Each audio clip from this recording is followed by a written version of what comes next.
కందరము దంతగోపుర రూపము, నీ నేత్రములు జనపూర్ణమై హెష్బోను పట్టణములనున్న 2 తటాకములతో సమానము. కనుక ఈ మాటలు మనం ధ్యానం చేసుకున్నట్లయితే వాక్యాన్ని, ఈ మాటలు సంఘమును గురించి, అనగా పాపములను ఒప్పుకొని ఆయన శిలువ రక్తములో కడగబడి పరిశుద్ధపరచబడి ప్రభువు కొరకు ఎదురు చూస్తున్నటువంటి, రెండవ రాకడ కొరకు ఎదురు చూస్తున్న సంఘము దేవుని బిడ్డలారా గూర్చి ప్రభు అయిన యేసుక్రీస్తు వారు వర్ణించుచు మాట్లాడుతూ ఉన్నారు. 7వ అధ్యాయము 1వ వచనంలో మీరు చూస్తారు, రాజకుమార పుత్రిక, నీ పాదరక్షలతో నీవు ఎంత అందముగా నడుచుచు ఉన్నావు. అనగా ఒక్కొక్క వర్ణన దేవుని బిడ్డలారా మనం చూస్తూ ఉన్నాం. సంఘమై ఉన్న మనము ప్రభు సంఘాన్ని కొనిపోవడానికి మధ్యాకాశంలోనికి రానై ఉన్నారు. సంఘమై ఉన్న మనము దైవ సన్నిధిని కలిగి ఉండి, దైవ సన్నిధిలో మరి మనలను మనం సిద్ధపరుచుకుంటూ, మన తోటి వారిని సిద్ధపరచుచు దైవ సన్నిధిలో దేవుని బిడ్డలారా మనము ఉండి ప్రభువు కొరకు మనము సిద్ధపడవలసిన వారమై ఉన్నాం. ఇక్కడ వాక్యములో మరి ఈ యొక్క మాట ధ్యానం చేసుకున్నట్లయితే, నీ కందరము దంతగోపుర రూపము, అనగా నీ కందరము అనగా ఎవరు అంటే సంఘాన్ని, అనగా ప్రత్యేకించి అనేక మంది ఉన్నారు కానీ ప్రభువారు అనేక మందిని గురించి మాట్లాడడం లేదు. ఎవరి గురించి మాట్లాడుతున్నారు అంటే, నామకార్థులు ఉన్నారు, లౌకిక సంఘము ఉన్నారు, కానీ వారి గురించి ప్రభువు మాట్లాడడం లేదు. కానీ ఇక్కడ ఎవరి గురించి అంటే, మరి ప్రత్యేకింపబడినటువంటి వారిని గురించి, ప్రభువు కొరకు ఎదురు చూస్తున్నటువంటి వారిని గురించి మరి మాట్లాడుతూ, సిద్ధపడి ఉన్న సంఘమును గురించి మాట్లాడుతూ, నీ కందరము దంతగోపుర రూపము అని ఇక్కడ వాక్యము తెలియబడుతూ ఉన్నట్లుగా, నీ అనే మాట సంఘము. కనుక ఈ సంఘము వధువు సంఘము, పెండ్లి కుమార్తె సంఘము. కనుక ఈ కందరము అనగా మెడ భాగము మనం చూస్తూ ఉన్నాం. కనుక ఈ మెడ భాగాన్ని మరి ఏమంటారు అంటే కందరము అని అంటారు. ఈ కందరము అనగా ఈ మెడ దేవుని బిడ్డలారా ఎలాంటిది అంటే, మీరు గమనించాలి, శరీరాన్ని శిరస్సును కలిపేది ఏమిటి అంటే ఈ మెడ. కనుక ఈ మెడ ఈ యొక్క శరీరాన్ని మరి అలాగే శిరస్సును కలిపేది కనుక, అలాగే యేసుక్రీస్తు ప్రభువారు కూడా మనకేమై ఉన్నారు అంటే శిరస్సై ఉన్నారు, సంఘము శరీరమై ఉంది. కనుక ఈ కందరము అనగా దేవుని బిడ్డలారా పరిశుద్ధాత్మకు సూచన కనుక, ఈ మెడ దేవుని బిడ్డలారా శిరస్సును అలాగే దేహమును అనగా ఈ శరీరాన్ని రెంటిని కూడా కలిపేదై ఉంటూ ఉన్నది. కనుక ఈ మెడను మనం చూసినట్లయితే, మన మెడ మీద ఏముంది అంటే పాపమనే కాడి ఉంది.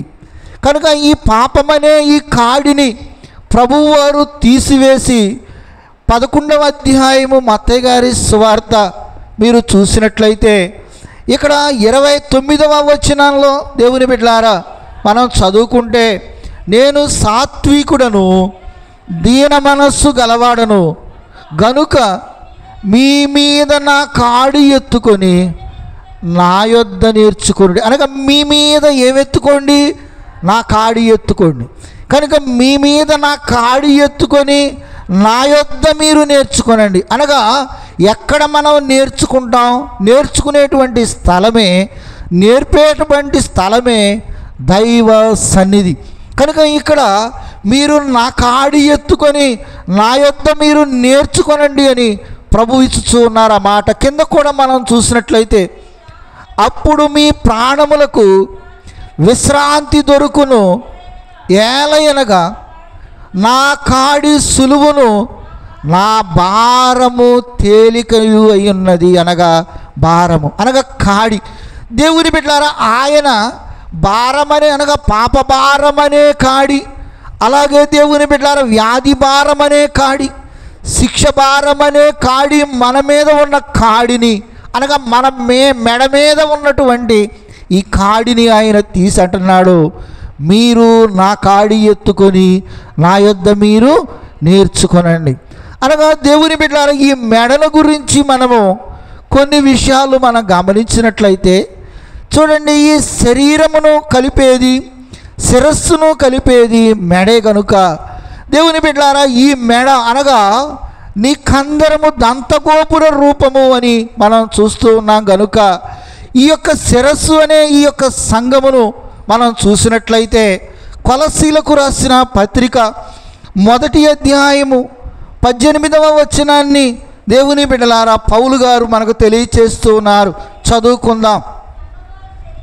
సంఘము అను శరీరమును కనుక సంఘమనే శిరస్సునకు అనగా ఇక్కడ సంఘమునకు ఏమై ఉన్నారు అంటే ప్రభువే ఏమై ఉన్నారు, శిరస్సు అయి ఉన్నారు.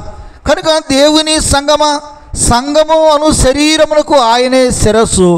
ఆయనకు అన్నిటిలో ప్రాముఖ్యత కలుగు నిమిత్తము ఆయన ఆది అయ్యుండి మృతులలో నుండి లేచుటలో ఆది సంభూతుడాయెను.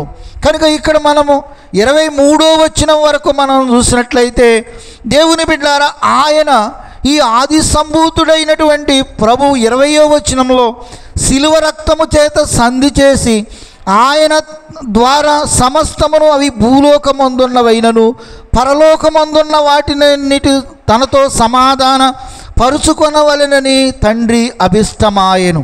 కనుక దేవుని బిడ్డలారా ఇక్కడ ఈ కందరము అనగా మరి శిరస్సు, మరి శరీరమునకు సంఘమునకు సంఘమనే శరీరమునకు శిరస్సు ఆయనే కనుక ఇక్కడ సంఘమై ఉన్న మనము దేవుని బిడ్డలారా ప్రభువునకు మనము లోబడి ఉండవలసిన వారమై ఉన్నాం. కనుక ఒకటి శరీరము, రెండవది కందరము, మూడవది శిరస్సు. కనుక ఈ మూడు కూడా మానవ దేహంలో దేవుని బిడ్డలారా ఈ మూడు భాగాలు ఉంటూ ఉన్నాయి. కనుక మన జీవితంలో మనం కూడా ఈ యొక్క భాగముల విషయంలో దేవుని బిడ్డలారా దేవుడు తెలియచేస్తున్నటువంటి ఈ యొక్క విషయాన్ని మనం గమనించినట్లయితే ఇక్కడ చూడండి, నీవు నేను మనము కలిగి ఉండవలసినది ఏమిటి అంటే 23వ వచనంలో పునాది మీద కట్టబడిన వారై స్థిరముగా ఉండి మీరు విన్నట్టు ఆకాశము క్రింద ఉన్న సమస్త సృష్టికి ప్రకటింపబడినట్టు ఈ సువార్త వలన కలుగు నిరీక్షణ నుండి తొలగిపోక విశ్వాసమందు నిలకడగా ఉండిన యెడల ఇది మీకు కలుగును. అనగా ఈ సాక్ష్యము ఎవరిస్తున్నారు అంటే పౌలు గారు ఇస్తూ ఉన్నాడు. కనుక దేవుని బిడ్డలారా కొరింథీయులకు రాసినటువంటి మొదటి పత్రికలో 13వ అధ్యాయము 13వ వచనంలో మనం చూస్తే కాగా విశ్వాసము, నిరీక్షణ, ప్రేమ ఈ మూడు నిలుచును, వీటిలో శ్రేష్టమైనది ప్రేమయే. అనగా ఒకటి దేవుని బిడ్డలారా మరి ఇక్కడ చూస్తే ఒకటి విశ్వాసము అనగా ఇంతకుముందు మనం ఏం చెప్పుకున్నాము అంటే దేవుని బిడ్డలారా ఇప్పుడు చెప్పుకున్నటువంటి మాట ఒకటి శిరస్సు, రెండవది కందరము, మూడవది శరీరం. కనుక ఈ మూడు వర్ణనలో దేవుని బిడ్డలారా ఇక్కడ మూడు కనబడుతూ ఉన్నాయి. అదేమిటి అంటే ఒకటి విశ్వాసము, రెండవది నిరీక్షణ, మూడవది ప్రేమ.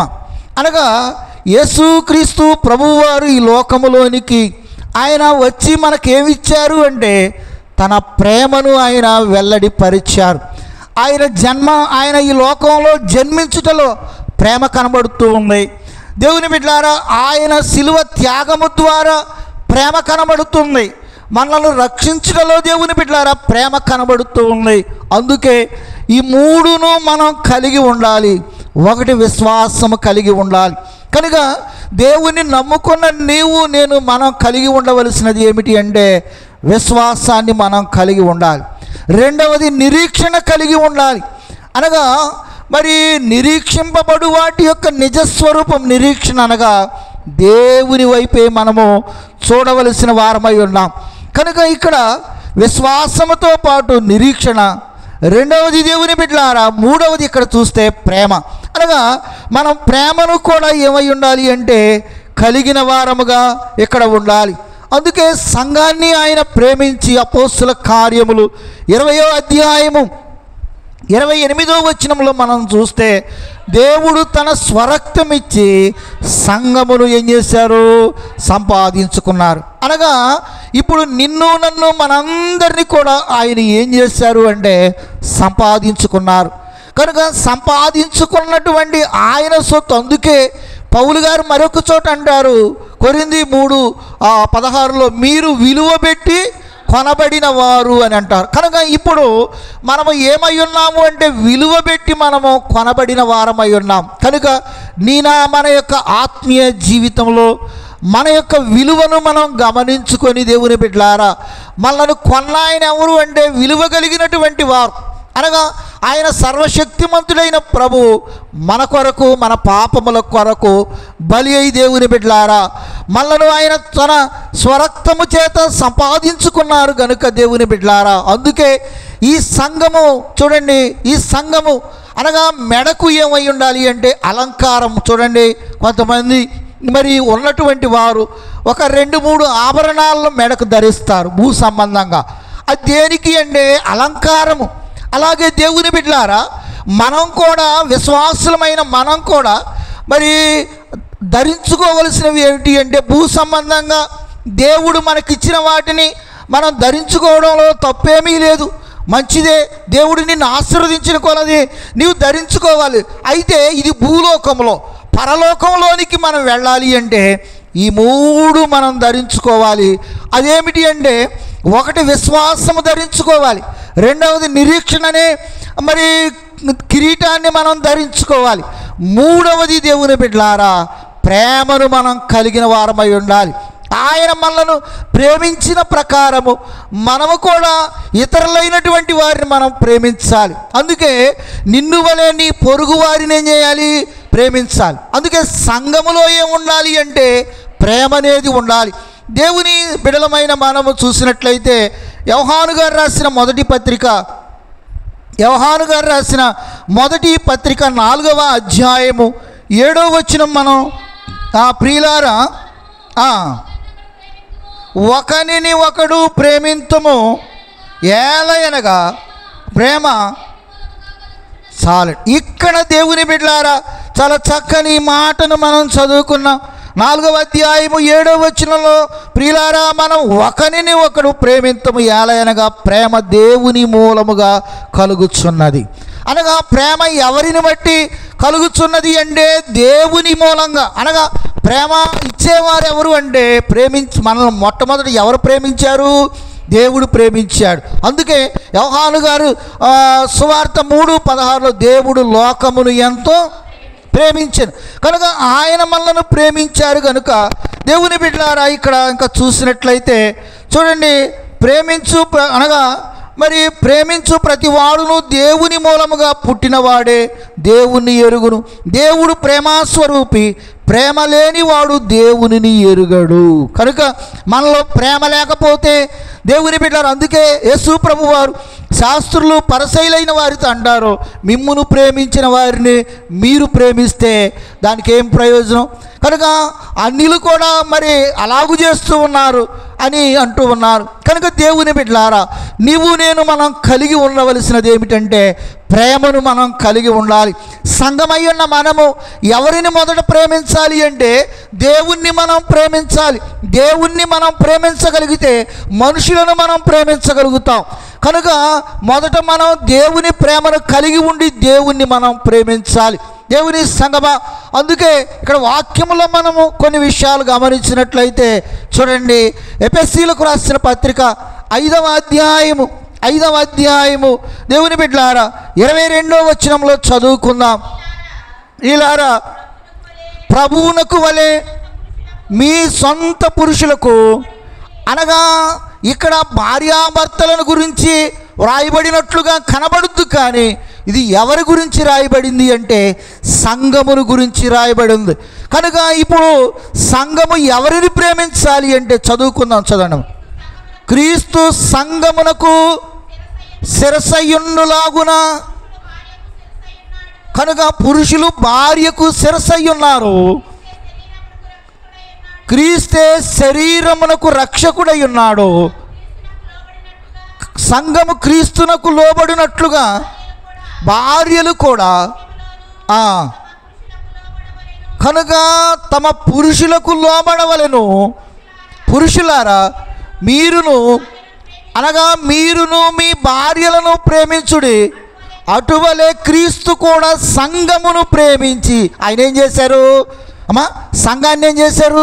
ప్రేమించారు. కనుక ఆయన ప్రేమలో లోపం లేదు, ఆయన ప్రేమలో దేవుని బిడ్డలారా కపటము లేదు. కనుక మనము ఆయన ప్రేమ, అందుకే అక్కడ రాస్తారు, అది కళంకమైనను ముడత అయినను మరట్టిది ఏదైనను లేక పరిశుద్ధమైనదిగా నిర్దోషమైనదిగాను నిష్కళంకమైన సంఘముగా, అనగా దేవుని బిడ్డలారా ఆయన మనలను ఇంతగా ప్రేమించాడు. కనుక దేవుని బిడ్డలమైన మనము మరి దేవునిని మనం ఏం చేయాలి అంటే ప్రేమించాలి. అనగా ఒకటి విశ్వాసము, రెండవది నిరీక్షణ, మూడవది ప్రేమ. మూడిట్లో శ్రేష్టమైనది ఏమిటి? ప్రేమయే. కనుక ఈ ప్రేమను దేవుని బిడ్డలారా నీవు నేను మనము కలిగి ఉండవలసిన వారమై ఉంటున్నాం. యోహాను గారు రాసినటువంటి మొదటి పత్రిక దేవుని బిడ్డలారా 3వ అధ్యాయము 18వ వచనాన్ని మనం చూసినట్లయితే, చిన్న పిల్లలారా మాటతోనూ నాలుకతోనూ కాక క్రియతోనూ సత్యముతోనూ ప్రేమించు. అనగా మాటతోనూ నాలుకతోనూ కాక క్రియతోనూ సత్యముతోనూ. అనగా మన ప్రేమ ఏమై ఉండాలి అంటే క్రియలతో కూడినటువంటి ప్రేమ అయి ఉండాలి. అదే పరమగీతంలో దేవుని బిడ్డలారా ఈ సంఘమునకున్నటువంటి ప్రేమ, ఈ సంఘమునకున్నటువంటి ఈ యొక్క గొప్పతనము దేవుని బిడ్డలారా మనకు తెలియబడుతూ ఉన్నాయి. అందుకే వర్ణిస్తున్నాడు ఏమనంటే నీ యొక్క కందరము దంతగోపుర రూపము అని తెలియజేస్తూ ఉన్నారు. కనుక దేవుని బిడ్డలారా ఇక్కడ మనం చూసినట్లయితే ఇక్కడ మరి ఒక మాట 16వ వచనంలో కూడా మనం చూసినట్లయితే, ఆయన మన నిమిత్తము తన ప్రాణము పెట్టెను గనుక దీని వలన ప్రేమ ఎట్టిదో తెలుసుకొనుచున్నాము. మనము కూడా సహోదరుల నిమిత్తము ప్రాణము పెట్ట బద్ధులమై ఉన్నాం. కనుక ఇక్కడ ప్రేమ. అందుకే యేసు ప్రభువు వారు మరి ఎంత ప్రేమ కలిగిన వాడు అంటే ఏ మానవుడు కూడా దేవుని బిడ్డలారా మనిషిగా ఏ మానవుడు దేవుని ప్రేమను ఏం చేయలేరు అంటే లెక్క కట్టలేరు. కనుక మనము ఆయనను ప్రేమించకపోయినా ఆయన మనల్ని ఏం చేస్తున్నాడు?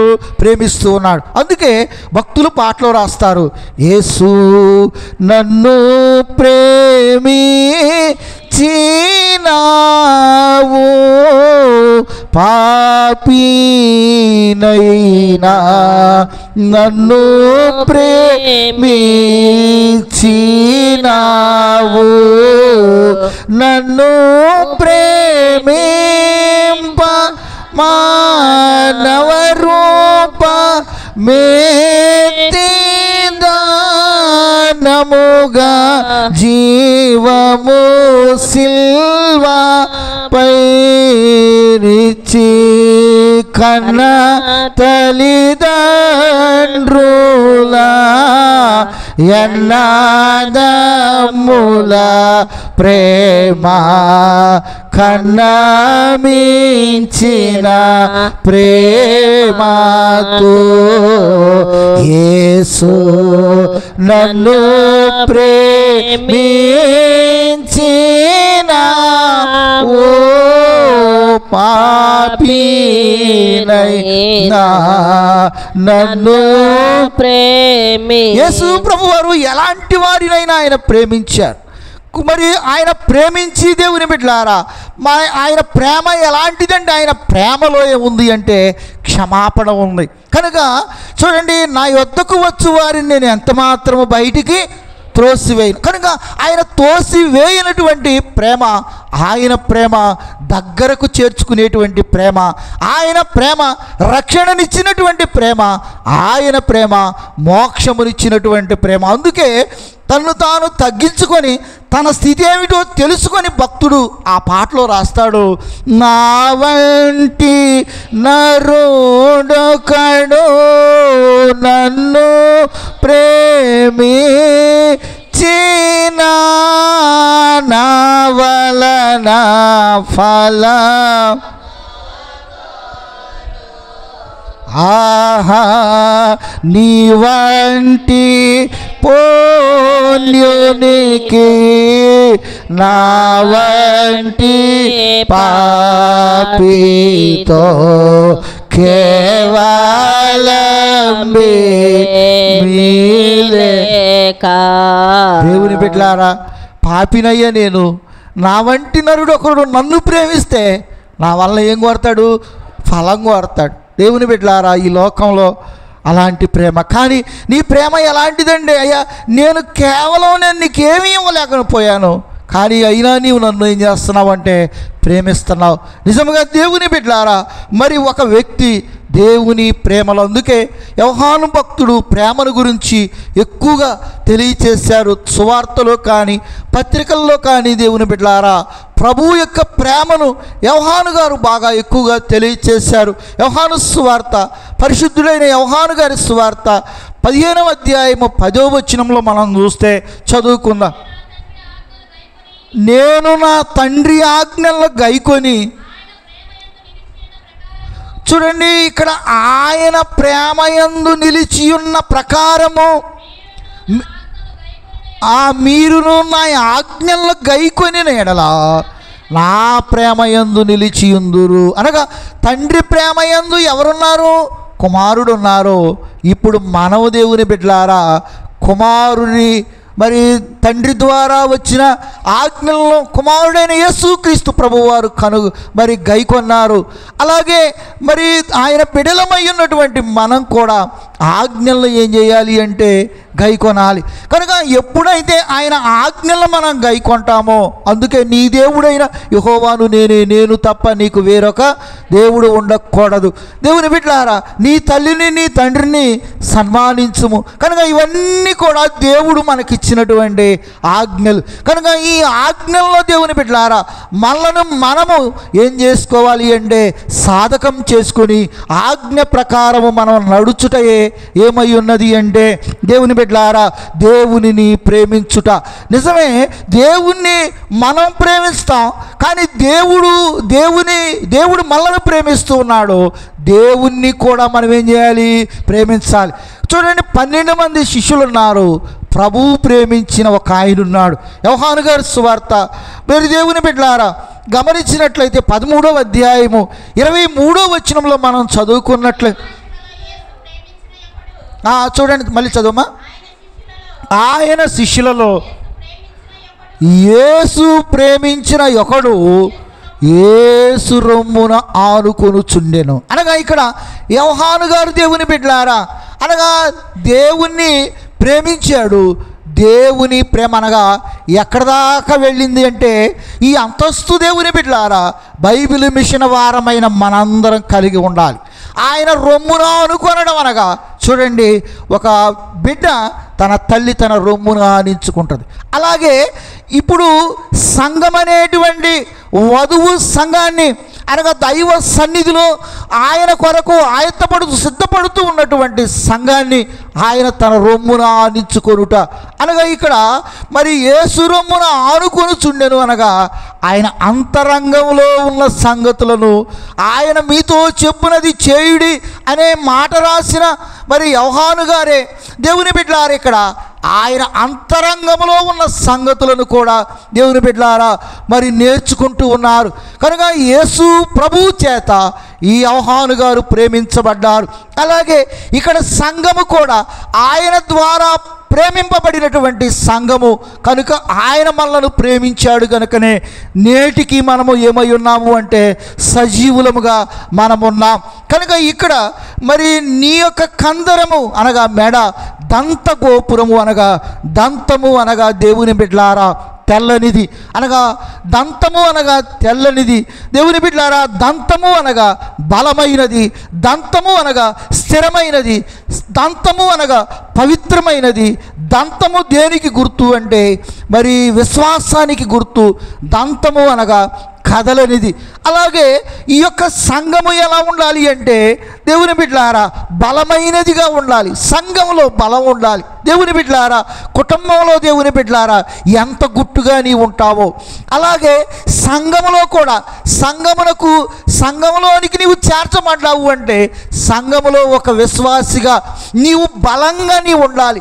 నిన్ను బట్టి అనేక మంది దేవుని తట్టు తిరిగేలాగా ఉండాలి.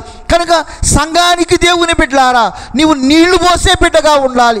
సంఘంలోనికి దేవుని బిడ్డలారా నీవు అనేక మందిని ఆహ్వానించేవారుగా నీవు ఉండాలి.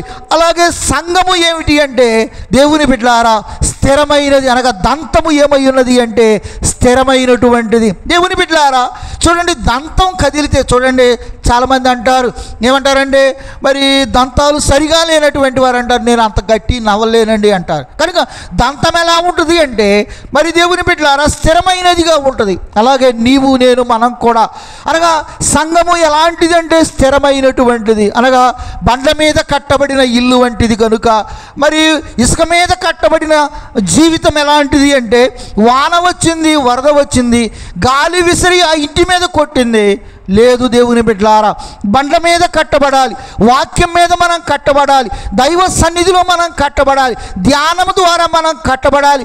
వేకుజామున ప్రతిదినము 3 గంటల నుండి మనం ధ్యానం చేసుకుంటే ఆత్మీయంగా మనం బలం పొందుతాం. దేవుని బిడ్డలారా ఇక్కడ చూసినట్లయితే ఈ సంఘము ఏమై ఉన్నది అంటే పవిత్రమైనది, మరి విశ్వాసములో దేవుని బిడ్డలారా బలమైనది. మరి ఒక మాట ఏమిటంటే ఈ సంఘము కదలనిది. అనగా ఎన్ని గాలులు వచ్చినా, ఎన్ని తుఫానులు వచ్చినా, ఎన్ని అలలు వచ్చినా దేవుని బిడ్డలారా సంఘము అనగా సంఘములో ఉన్నటువంటి విశ్వాసులు గుర్తు. అందుకే ఈ సంఘము దేవుని బిడ్డలారా ఆయన సంపాదించుకున్నటువంటి సంఘము కనుక దేవుని బిడ్డలారా ఏ గాలి వచ్చినా, ఏ తుఫాను వచ్చినా, ఎన్ని శ్రమలు వచ్చినా దేవుని బిడ్డలారా కదలనటువంటి స్థితి కలిగినటువంటి వారంగా మనం ఆత్మీయంగా బలము కలిగిన వారమై ఉండాలి. దేవుని మీద మనం ప్రేమ కలిగి ఉండాలి.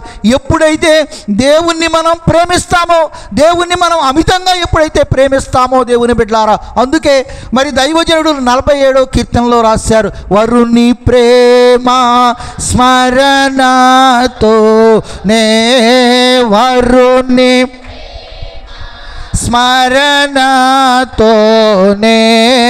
పరిపూర్ణమౌచున్నది వరుని మీద నా ప్రేమ వరుని మీద నా ప్రేమ పెరగని చూచున్నది తరగని యాకున్నది వరుడు వరుడను చూన్నది. కనుక నీ ప్రేమ పెరగాలి. అంతకుముందు ఆదివారము నీ సమయానికి, నీ కుదిరిన సమయానికి వచ్చే విశ్వాసం అయితే నేటి నీ ప్రేమ పెరిగే కొద్దీ ఆరాధనకు సమయానికి రావాలి.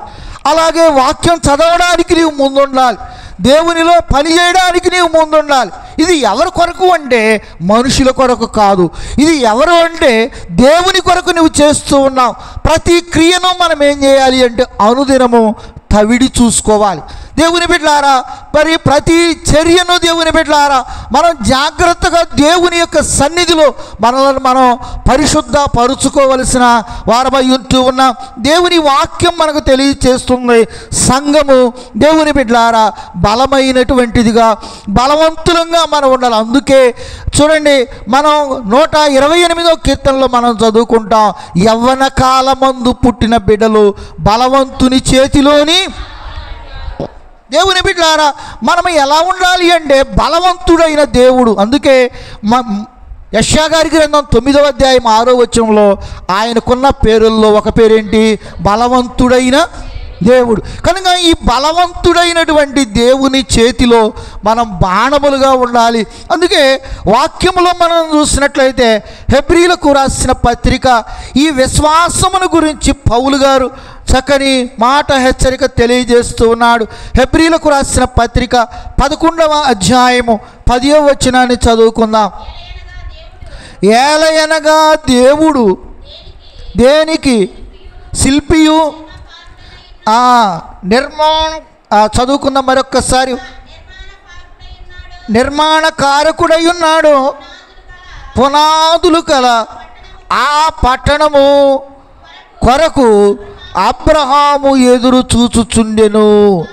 విశ్వాసమును బట్టి శారాయి వాగ్దానము చేసిన వాడు నమ్మదగిన వాడని ఎంచుకొనెను గనుక తాను వయసు గతించినదైనను గర్భము ధరించుటకు శక్తి పొందెను. అనగా ఇక్కడ ఒక విశ్వాసము యొక్క స్థితిని మనం చూస్తూ ఉన్నాం.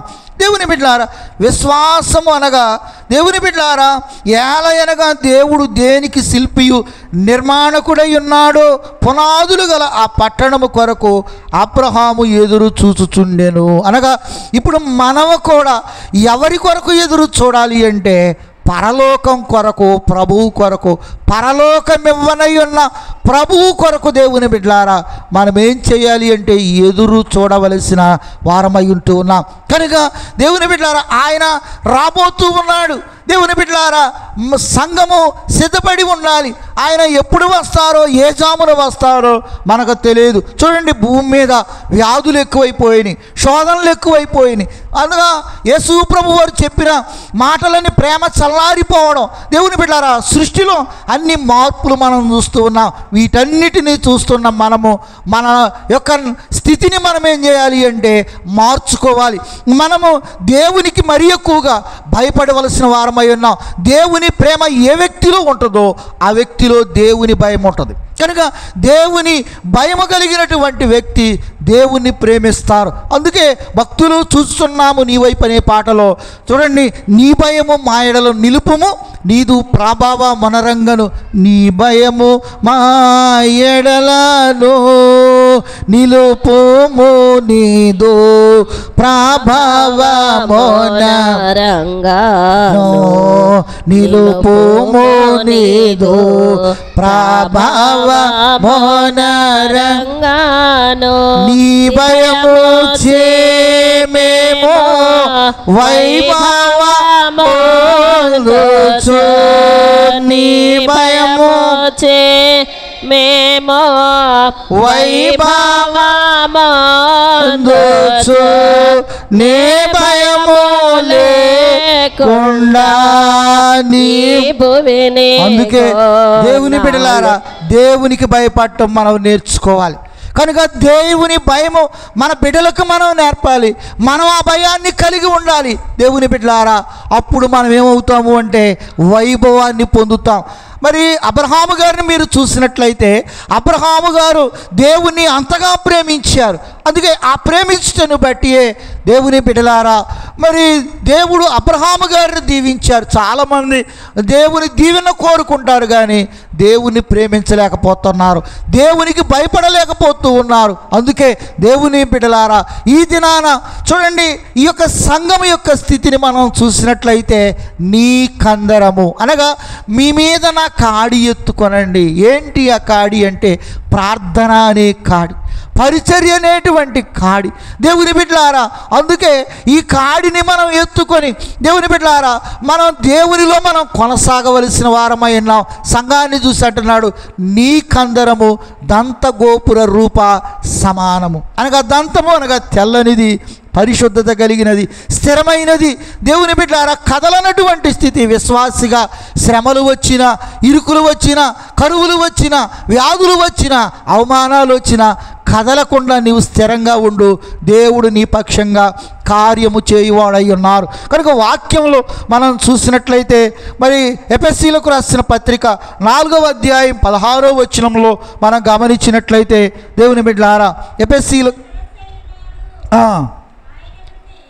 చూడండి, ఇక్కడ 4వ అధ్యాయము 16వ వచనంలో ఆయన శిరస్సై ఉన్నాడు. ఆయన నుండి సర్వ శరీరము చక్కగా అమర్చబడి తనలోనున్న ప్రతి అవయవమునకు తన పరిమాణము చొప్పున పనిచేయుచుండగా ప్రతి కీలు వలన కలిగిన బలము చేత అతుకబడి ప్రేమయందు తనకు క్షేమాభివృద్ధి కలుగునట్లు శరీరమునకు అభివృద్ధి కలుగు చేసుకుంటున్నది. అనగా ఇక్కడ దేవుని బిడ్డలారా, ఈ శిరస్సు ద్వారా కందరము ద్వారా శరీరము, అవయవాలకు ఉన్నటువంటి కీలులు, ఇవన్నీ కూడా దేవుడు మానవ నిర్మితాన్ని దేవుని బిడ్డలారా ఆశ్చర్యముగా దేవుడు కలుగ చేశాడు. కనుక ఒకదానిని ఒకటి ఏం చేస్తుందంటే మన శరీరము అభివృద్ధి చేసుకుంటూ ఉంది. చూడండి, ఒకప్పుడు మనం పాలు తాగే పిల్లలం, శరీరము దాన్నే ఏం చేస్తుంది అంటే అభివృద్ధి చేసుకుంటుంది. అలాగే సంఘమయ్యున్న నీవు నేను మనం కూడా దేవునిలో మనం ఏమవ్వాలి అంటే పౌలు గారు చెప్పే మాట, ఆత్మీయంగా మనం అభివృద్ధి పొందవలసిన వారమై ఉన్నాం. దేవుని బిడ్డలారా, అభివృద్ధి కావాలని అందరికీ ఉంటుంది. అయితే భూ సంబంధమైన అభివృద్ధి నీకు అవసరమే, అంతకు మించి 7 అంతలు ఆత్మ సంబంధమైన అభివృద్ధి మనకు అవసరం. చూడండి, భూ సంబంధమైన అభివృద్ధి మీద ఒక వ్యక్తి ఆధారపడి, నా ప్రాణమా తినుము తాగుము, నీకు అనేక సంవత్సరాలుగా ఆహారం సిద్ధంగా ఉందన్నాడు. దేవుని బిడ్డలారా, ఆ ఆహారం కానీ తనకున్న ఏ స్థితి కూడా తను ఎక్కడో చేర్చలేదు అంటే మరి పరలోకానికి చేర్చలేదు. దేవుని బిడ్డలారా, లోకంలో శ్రమ అనుభవించినటువంటి ఆ పేదవాడైనటువంటి ఆ లాజరు దేవుని బిడ్డలారా అబ్రహాము గారి రొమ్మున ఆనుకున్నట్లుగా మనం చూస్తూ ఉన్నాం. కనుక ఇక్కడ మనం చూసినట్లయితే నీ కందరం అనగా ఈ మెడ, అనగా ఈ మెడ దేనికి పడితే దానికి వంచబాక, లోకానికి వంచబాక. దేవుని బిడ్డలారా చూడండి, ఇంకొక మాట అంటాడు, మరి దైవజనుడైన మోషే గారి ద్వారా వ్రాయబడినటువంటి మాట, మరి పుస్తకాల్లో ద్వితీయోపదేశ కాండంలో దేవుని బిడ్డ మీ మీద ఉన్న కాడి పొలుపులను తెంపి అని అంటారు. కనుక మన మీద ఏముంది అంటే పాపము అనే ఆ కాడి మన మీద ఉన్నది కనుక ఈ కాడిని ఆయన తీసివేశాడు. దేవుని బిడ్డలారా, అందుకే ఇప్పుడు మన కందరము ఎలా ఉండాలి అంటే దేవుని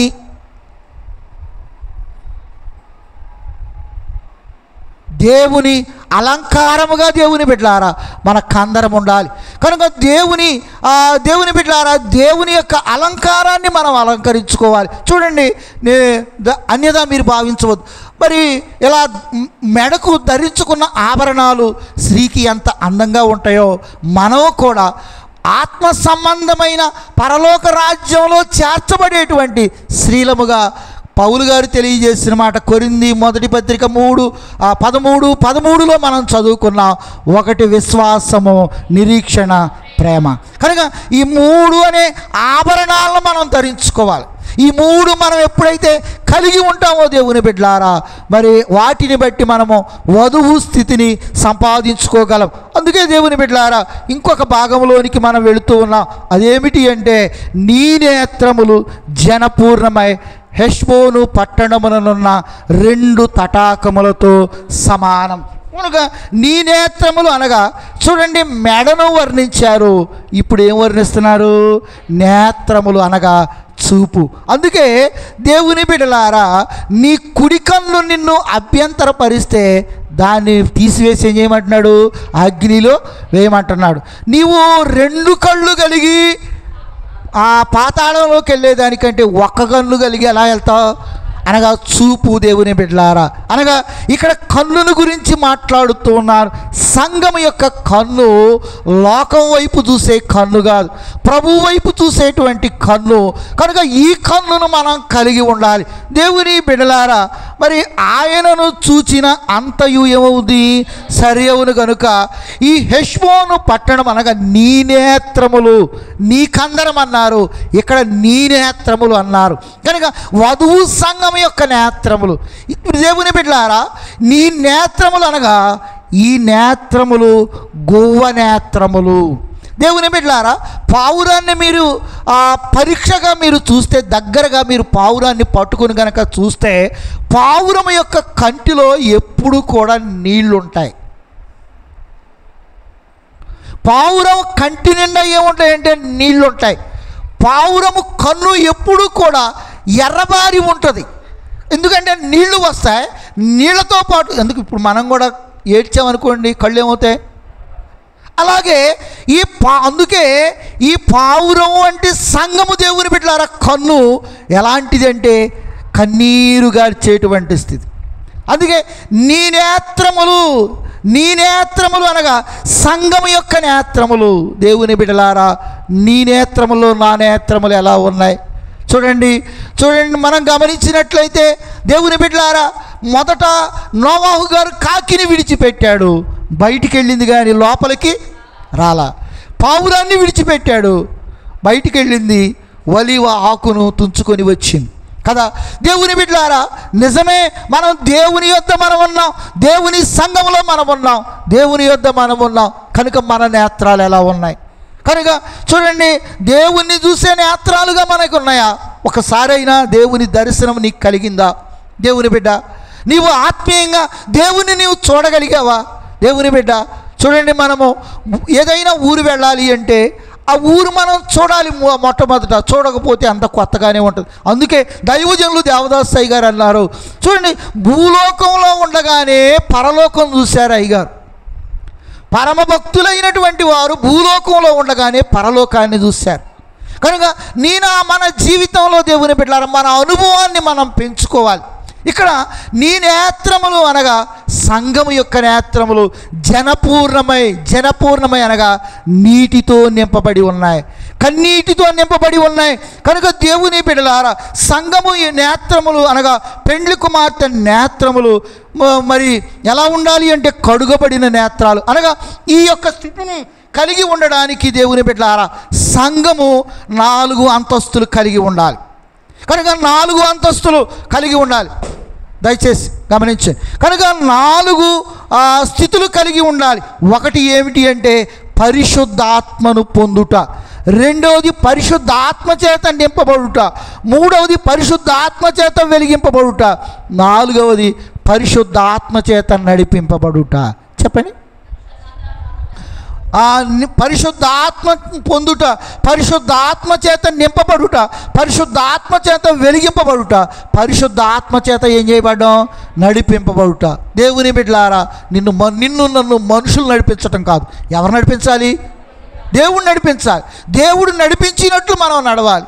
దేవుని బిడ్డలారా, జ్ఞానులైన వారిని మీరు చూస్తూ ఉన్నారు. యేసు ప్రభు జన్మించినప్పుడు నక్షత్రాన్ని చూసి నడిచినంతసేపు కూడా ఎలా ఉంది? వారి ప్రయాణం క్షేమంగానే ఉంది. కానీ వారు తమ ఆలోచన చేత నడిచినప్పుడు వారికి శ్రమ ఎదురయ్యింది. కనుక మన జీవితంలో మనం కూడా దేవుని బిడ్డలారా, ఈ హెష్బోను పట్టణము అనగా కొండ మీద ఉండేటువంటి పట్టణం. కనుక నీ నేత్రములు హెష్బోను పట్టణమునందున్న మరి 2 తటాకములతో సమానము అనగా హెష్బోను పట్టణము కొండ మీద ఉండేటువంటి పట్టణం. ఈ కొండ మీద ఉండే పట్టణంలో దేవుని బిడ్డలారా 2 కొనలు ఉన్నాయి, అనగా 2 సరస్సులు ఉన్నాయి. ఈ 2 సరస్సుల్లో దేవుని బిడ్డలారా ఏమున్నాయంటే నీళ్లు ఉన్నాయి.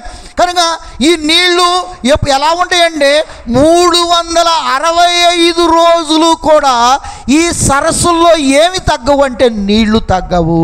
అనగా నీ నేత్రములు అనగా నీ 2 నేత్రాల్లో కూడా ఎప్పుడు ఏముండాలి అంటే కన్నీరు ఉండాలి. అనగా నీ ప్రార్థన కన్నీటితో కూడినదై ఉండాలి. పొడిపడి ప్రార్థన కాదు. నేను ప్రార్థనకు వచ్చాను కాబట్టి ప్రార్థన కాదు. దైవజనులు రాశారు, ప్రసవ వేదన ప్రార్థన చేయు వాలిము తండ్రి, నిసుపైన విజ్ఞాపన ప్రార్థన నేర్పు ప్రసాదించుము తండ్రి, నిసుపైన విజ్ఞాపన ప్రార్థన నేర్పు ప్రసాది. మరొకసారి కళ్ళు మూసుకుని ధ్యానం చేసుకుంటా పాడుకో. స్తుతులు ఘన సంస్తుతులు నీకే మతిలో నా తండ్రి, ప్రసవ వేదన ప్రార్థన చేయువానేమో తండ్రి, నీసుపైన విజ్ఞాపన ప్రార్థన, నీసుపైన విజ్ఞాపన ప్రార్థన నేర్పు ప్రసాదించుము తండ్రి. కనుక నీవు నేను ఏమై ఉండాలి అంటే ఆ నిసుపైన అనగా భూమిపైన ఉండి అలాంటి విజ్ఞాపన మనం చేయాలి. నీ విజ్ఞాపనలో కన్నీరు ఉండాలి, నీ విజ్ఞాపనలో పశ్చాత్తాపం ఉండాలి, నీ విజ్ఞాపనలో విరిగి నలిగిన హృదయం ఉండాలి. దేవుని బిడ్డలారా, అలాంటిది మనకు లేకుండా ప్రసవ వేదనతో కూడిన ప్రార్థన రాదు. ఈ ప్రసవ వేదన అనగా దేవుని బిడ్డలారా, ఒక బిడ్డను భూమి మీదకు దింపాలి, భూమి మీదకు రావాలి అంటే ఆ తల్లి తన ప్రాణంతో పోరాడాలి. అలాగే నీవు, నీ కుటుంబము, నీ బిడ్డలు, నీవు కలిగిన దాన్ని నువ్వు రక్షింపబడాలి అంటే అలాంటి ప్రసవ వేదన మనం కలిగి ఉండాలి. అందుకే ఇక్కడ దేవుని సంగమ మనం ఆలోచన చేసుకున్నట్లయితే చూడండి, ఈ యొక్క 2 చెరువులు కూడా అనగా ఇక్కడ ఈ యెష్మోను పట్టణంలో 2 చెరువులు ఉన్నాయి. ఈ 2 చెరువులు అనగా 2 కండ్లతో సమానం. అనగా ఈ కండ్లు ఏమవ్వాలి అంటే నీటితో నింపబడాలి. అనగా కన్నీరు అనగా ఈ సంఘము దేవుని బిడ్డలారా స్వరక్తమిచ్చి ఆయన సంపాదించుకున్నటువంటి సంఘము. అందుకే ఇక్కడ కన్నీరుతో దేవుని బిడ్డలారా మనం చూస్తే కన్నీరును గురించి కీర్తనాకారుడు దావీదు మహారాజు గారు 6వ అధ్యాయం కీర్తన 6వ వచనంలో మనం చూస్తే, నేను మూల్గుచు అలసి ఉన్నాను, ప్రతి రాత్రియు కన్నీరు విడుచుచు, ఆ కన్నీరు విడుచుచు నా పరుపును ఏం చేస్తున్నాను ప్రతి రాత్రి. అనగా దేవుని బిడ్డలారా, ఈ భక్తునికి ఉన్న అలవాటు ఏంటంటే ప్రతి రాత్రి కన్నీరు విడుచుచు నా పరుపును ఏం చేస్తున్నాను అన్నాడు. దేవుని బిడ్డ, నా మన కన్నీరు కేవలం భూ సంబంధమైన దానికోసమేనా? మొదట నా నీతిని, నా రాజ్యాన్ని మీరు వెదకండి, ఇక మీదట నేను మీకు అవన్నీ కూడా ఇస్తానన్నారు. నీ కన్నీరు ఇక్కడ దావీదు గారు చూస్తే కన్నీటితో నా పరుపు ఏమైపోతుంది, తేలజేస్తుంది. అంటే పరుపు కొట్టుకుపోయే అంత విధంగా నా పడక ఏమైపోతుంది, కొట్టుకొని పోతుంది. ఆలోచన చేసావా? అసలు నీకు అట్టి వేదనతో కూడినటువంటి ఏ పరిస్థితులు వచ్చినా వేదనతో నువ్వు ప్రార్థన చేస్తున్నావా? ప్రార్థన చేయాలి వేదనతో. ఆయన నీ మనవి వినే దేవుడు, నిన్ను దాటిపోయే దేవుడు కాదు, నిన్ను బాధ పెట్టే దేవుడు కాదు, నిన్ను శోధించే దేవుడు కాదు. తేలిగ్గా తీసుకోబాక, తక్కువగా తీసుకోబాక. దేవుని బిడ్డ, పట్టుదల కలిగి నీవు రోషం కలిగి ప్రార్థన చేసుకుంటే నీ ప్రార్థన నీ దేవుడు వింటాడని దేవుని బిడ్డలారా వాక్యాన్ని బట్టి నేను మీకు తెలియచేస్తూ ఉన్నాను. అనగా ఇక్కడ ఈ దావీదు గారే పరుపు తేలిపోయే విధంగా ఆయన కన్నీరు కారుస్తూ ఉన్నాడు. చూడండి, దావీదు గారు దేవుని బిడ్డలారా 40 సంవత్సరాల వయసులో తాను చేసిన పాపాన్ని బట్టి దేవుని బిడ్డలారా తన పరుపు కొట్టుకుపోయే విధంగా ఆయన కన్నీరు కార్చాడు. కనుక పాపం అనేటువంటిది బహుభయంకరమైనటువంటిది. కనుక మరి ఉన్న పాటున వచ్చుచున్నాను అనే పాటలో మనం పాడుకుంటాం. మసిబొగ్గు వల్లెనామా ఎల్లగా పేదో శాసమోహములు మార్చాలై అసితమగు ప్రతి నాగుదుడువను గసటు గడిగి పవిత్ర పరపను నసువులిడుని రక్తమేయని మసలకి పొడు సిలువనిదెగని. చాలండి దేవుని బిడ్డ, నిజమే. ఈ పాట వచ్చిన వాళ్ళు ఉన్న పాటున వచ్చు ఆయన అంటున్నావు అంటమే ఎక్కడికి రాలేకపోతున్నా? ఆలోచన చేసుకున్నావా? మసిబొగ్గు వలె మన స్థితి ఉన్నప్పుడు ఆ మసిబొగ్గును దేవుని బిడ్డలారా బంగారపు ముద్దలాగా మార్చగలిగిన వాడెవరో? దేవుడే. పాపాత్మురాలు ఒక మసిబొగ్గు అనుకుందాం. ఆమెను దేవుడు బంగారంలాగా మార్చాడు. శిలువ మీద ఉన్న దొంగ ఒక మసిబొగ్గు లాంటి వాడే, ఆయన్ని ఒక బంగారంలాగా దేవుడు మార్చాడు. ఈ దినాన నిన్ను నన్ను మనందరినీ కూడా. అందుకే ఇక్కడ మరి దేవుని బిడ్డలారా వాక్యంలో మనం చూసినట్లయితే లూకా సువార్త 7వ అధ్యాయం 38వ వచనంలో మనం చూసినట్లయితే చదువుకుందాం. ఇక్కడ ఆ ఊరిలో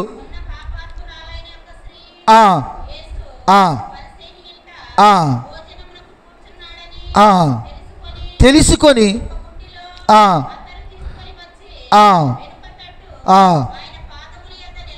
ఆయన పాదముల యొద్ద నిలవబడి ఏడ్చుచు కన్నీళ్లతో చాలు ఆయన పాదములను ఏం చేసింది అనగా ఈ 2 తటాకములు, అనగా ఈ 2 కన్నులు. దేవుని బిడ్డలారా అందుకే దైవజనులు రాశారు, కన్నీళ్లతో కఠిన మనస్సు కరిగించుకోందాము.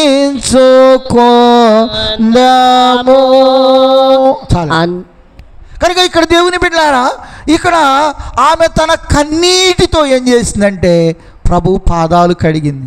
అక్కడ ఉన్నవాళ్ళు చాలామంది అంటున్నారు, 38 అక్కడ కింద చదువుకుంటే ఇంత అత్తరు ఎందుకు వ్యర్థం చేసేవారంటే అక్కడ ప్రభు అంటాడు, ఈమెను మీరు ఆటంకపరుస్తున్నారు, కానీ ఈమె చేసింది అనగా సువార్త ఎక్కడ ప్రకటింపబడుద్దో సర్వలోకమందు ఈమె పేరు అనగా ప్రకటింపబడుద్ది. ఈమె గొప్ప కార్యం చేసిందని ప్రభు ఆమెను మెచ్చుకున్నారు. నిజమే దేవుని బిడ్డలారా, నీవు నేను మనం కూడా ఇట్టి ప్రార్థన అనుభవాన్ని కలిగిన వారిపై ఉండాలి. అందుకే దేవుని బిడ్డలారా మరి 11వ అధ్యాయం 22వ వచనం యోహాను గారి సువార్తలో కూడా మనం చూసినట్లయితే ఇక్కడ దేవుని బిడ్డలారా తమ కన్నులను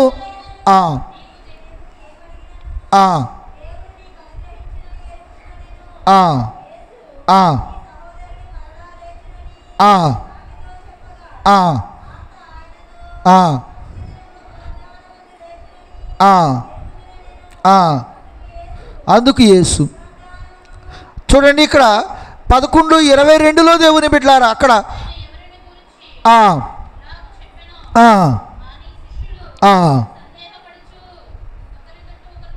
కనుక అక్కడ యేసు ప్రభువు వారు కూడా ఏమి విడిచారు? కన్నీరు విడిచారు. కనుక కన్నీరు విడిచి దేవుని బిడ్డలారా ప్రభువు వారు ఏం చేశారు అంటే అనగా లాజర్ గారు అనగా మరి మరణించిన లాజర్ గారు దేవుని బిడ్డలారా అందుకే సంగమై ఉన్న మనము కూడా కన్నీరు గార్చాలి. చూడండి ఒక్కసారి విలాప వాక్యములు 2వ అధ్యాయము 16వ వచనము చదువుకుందాం.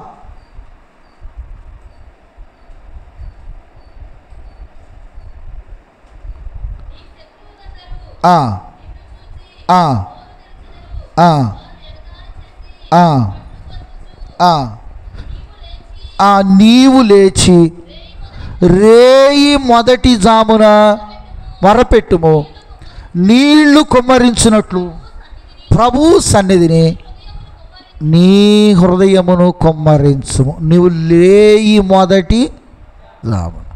దేవుని బిడ్డలారా నీవు రేయి మొదటి జామున లేచి నీళ్లు కుమ్మరించినట్లు ఎవరి కోసం? నీ కోసం, నీ పిల్లల కోసం. అనగా నీవు నేను దేవుని బిడ్డలారా మనము దేవుని బిడ్డలారా కన్నీరు మనం కార్చవలసిన వారమై ఉన్నాం. అందుకే సంఘాన్ని ఆయన ప్రేమించాడు. భార్య తన భర్తను ప్రేమించినట్లుగా మరి సంఘమై ఉన్న మనం కూడా దేవుని బిడ్డలారా మరి ఒక మాటను నేను మీకు చెప్పి ముగిస్తాను. యోబు గారి భార్య మంచిదా చెడ్డదా?